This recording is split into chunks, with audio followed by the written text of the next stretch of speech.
Hello guys, in this video, I'm gonna show you how to use OmeTV without a camera.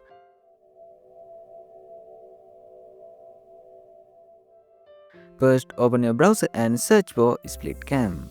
Go to the official website, download it and then install and launch the program.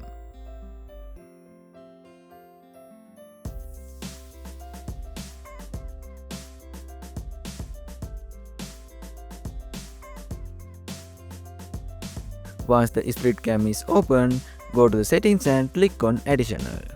Here, add random real webcam name, then click save and close the window. After that, add your image or a human image to SplitCam. Now minimize SplitCam and open OmeTV. You will see that image showing as your camera because you are not using a real webcam. Now you can start chat. If you see this message, just change the image and start again. After that, you will be able to use OmeTV without a camera. I hope this video helps you. Don't forget to like and subscribe. Thanks for watching.